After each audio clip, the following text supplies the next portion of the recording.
ہم نے جس دور میں اپنے ماں باپ سے دین سیکھا تو اس وقت اتنے فرقے بھی نہیں تھے، نہ بات بات پہ شرک کے فتوے لگتے تھے اور نہ ہی لوگ دین کو کاروبار بنائے ہوئے تھے۔ اس وقت کوئی کھڑا ہو کے نعت بھی پڑھتا تھا تو اس کی آنکھیں بند ہوتی تھیں اور تصور مدینے کی گلیوں کا طواف کر رہا ہوتا تھا، اور اگر کوئی پیر طریقت تھا تو اس کا مقصد مخلوق کو اللہ تک پہنچانا تھا، لوگوں کا دل اپنی جانب موڑ کے مائل کر کے اپنی جیب گرم کرنا مقصد نہیں تھا۔ اس وقت عالم دین لوگوں کی عقیدتوں کو سمیٹ کر کے گھیر کر کے اپنی عقیدت کے دائرے میں ڈال کر کے ان سے سطحی مفاد حاصل کرنے کا دھندا نہیں کرتے تھے۔ اس وقت عالم دین بندے کو گناہ سے نکال کر کے اللہ کی دہلیز پہ سجدہ ریز کرنے کا کام کرتے تھے، اور آج ہم دیکھتے ہیں کہ فرقہ پرستوں نے اسلام کو توڑ کے رکھ دیا، اور جو لوگ بیچارے اللہ کے حضور سجدہ ریز ہوتے ہیں ان پر شرک کے اور بدعت کے فتوے لگا کر کے ان کو اسلام سے بدزن کرنے کی کوشش کی، اور نعت خوانیاں ایک بہت بڑا کاروبار بن گیا اور پیری مریدی ایک بہت بڑا دھندا بن گیا۔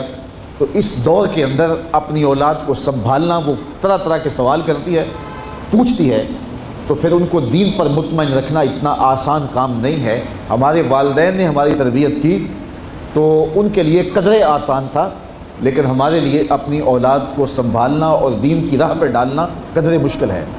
لیکن ہمارے والدین نے جو آسان کام کیا تھا اس کے لیے بھی بڑی محنت کی تھی، اور ہم اپنی اولاد کے لیے کیا اتنی محنت کر رہے ہیں جتنی محنت ہمارے والدین نے ہمارے اوپر کی تھی؟ تو اگر ہم نہیں کر رہے تو پھر ہماری اگلی اولادیں یا ان کی اگلی نسلیں پھر کن ہاتھوں میں ہوں گی؟ تو اس لیے ہمیں خاص طور پہ سوچنا چاہیے۔ میں نے قرآن مجید کی جو آیت کریمہ پڑھی ہے اس میں ارشاد فرمایا، اپنے آپ کو اور اپنی اولاد کو دوزخ کی آگ سے بچا لو جس کا ایندھن انسان اور پتھر ہے۔ تو مجھے اور آپ کو اپنی اولاد کی حفاظت کرنی چاہیے۔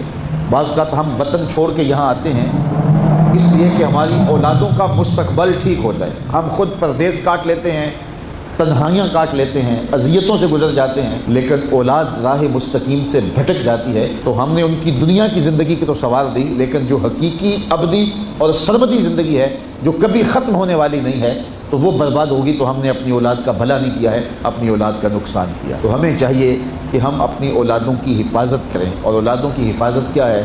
ان کے اخلاق اچھے ہوں، ان کا کردار خوبصورت ہو، ان کے دین کی حفاظت ہو، اور وہ ایک صالح، سچے اور کھرے مسلمان کے صورت اپنی زندگی گزارنے کی مشق کریں، اور اس کا عملی نتیجہ ہماری آنکھوں کے سامنے ہو۔ میرے حضور نے ارشاد فرمایا کہ اپنی اولادوں کو 3 چیزیں سکھاؤ۔ پہلی چیز حب نبیکم، اپنی اولاد کو نبی کریم علیہ السلام کا پیار سکھاؤ۔ دوسری چیز وحب اہل بیت ہی، اور حضور کے اہل بیت کا پیار سکھاؤ۔ اور تیسری چیز بتلاوت القرآن، انہیں قرآن مجید کی تلاوت کرنا سکھاؤ۔ یہ 3 چیزیں آپ اگر بچپن سے ہی اپنی اولاد کے اندر داخل کر چکے تو پھر آپ کامیاب ہوئے۔ یہ بات ذہن میں رکھیے کہ ہم اس وقت متوجہ ہوتے ہیں اولاد کی تربیت کے لیے جب وہ ہمارے ہاتھ سے نکل چکی ہوتی ہے۔ ہمارے گھروں میں ہماری صبح کا آغاز قرآن مجید کی تلاوت سے ہو تو پھر خیر و برکت کے قافلے ہمارے گھروں میں اتریں گے۔ قرآن ہماری زندگی کو بدلنے والی کتاب ہے۔ جب ہمارا ربط اس کتاب سے ہو جائے گا، پختہ تعلق اس کتاب سے قائم ہو جائے گا، تو پھر زمانے کی تیز آندھیاں بھی ہمارے پائے استقلال میں لغزش نہیں لا سکتی ہیں، نہ ہمارے عقائد میں خرابی آ سکتی ہے، نہ ہمارے عمل میں کمزوری آ سکتی ہے۔ اس لیے ہمیں معمول کے طور پہ قرآن مجید کو اپنی زندگیوں میں شامل کرنا چاہیے اور اپنی اولاد کو اس کا خوگر بنانا چاہیے۔ ایک زمانہ تھا کہ ہر گھر میں صبح کو قرآن کھلتا تھا، اور آج وہ دور ہم سے چھوٹتا چلا جا رہا ہے۔ صبح کے وقت موبائل تو کھلتے ہیں لیکن قرآن نہیں کھلتا، جس کا نتیجہ کیا؟ آج بے برکتیوں کے ڈیرے ہیں۔